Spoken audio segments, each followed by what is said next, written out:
সম্মানিত হাজিরিন, এই মসজিদে প্রবেশ করার 5টি সুন্নত রয়েছে। কয়টি সুন্নত? আবার বাইর হওয়ারও 5টা সুন্নত রয়েছে। মসজিদের মধ্যে 5টি সুন্নত প্রবেশ করার মধ্যে 1 নম্বরে হলো বিসমিল্লাহ পড়া।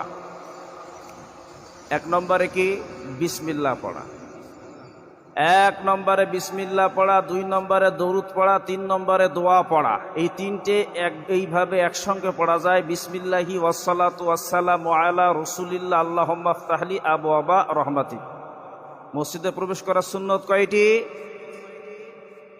1 নম্বরে বিসমিল্লাহ পড়া, 2 নম্বরে দরুদ পড়া, 3 নম্বরে দোয়া পড়া। তিনটে একসঙ্গে পড়া যায়। বিসমিল্লাহি ওয়াসসালাতু ওয়াসসালামু আলা রাসূলিল্লাহ আল্লাহুম্মা আফতাহলি আবওয়াবা রহমাতিক। এখানে 3টে সুন্নত আদায় হয়ে গেল। মসজিদের মধ্যে যখন প্রবেশ করবেন, ডান পা না বাম পা? ডান পা দিয়ে প্রবেশ করবেন, আর একটা সুন্নত আদায় হয়ে গেল। কয়টা হলো সুন্নত? মোট 4টে। এবার যখন মসজিদে প্রবেশ করে ফেললেন, তখন ইতিকাফের নিয়ত করবেন। নাওয়াইতুল ইতিকাফ মা দুমতু ফি হাযাল মসজিদ। সুন্নত কয়টা হলো?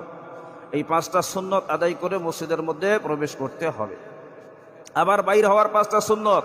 মসজিদ থেকে বাইর হওয়ার সুন্নত 5টা।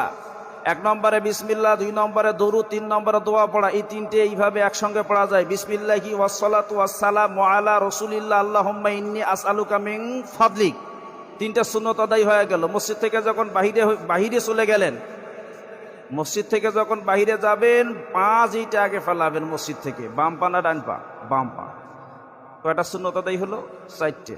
এবার যখন আপনি ডান পায়ে জুতা পরিধান করবেন পায়ের মধ্যে, তখন ডান পায়ে জুতাটা আগে পরিধান করতে হবে। তাহলে 5টা সুন্নত আদায় হয়ে গেল। এই সুন্নতগুলো আমাদেরকে খেয়াল রাখতে হবে, আমল করতে হবে। সম্মানিত হাজিরিন, এই জন্য মসজিদে আগে আসার চেষ্টা করবেন। শুক্রবারের দিন, জুমার দিন, গরিবের হজের দিন মসজিদের মধ্যে যত আগে আসার চেষ্টা করবেন, তত বেশি ফজিলত।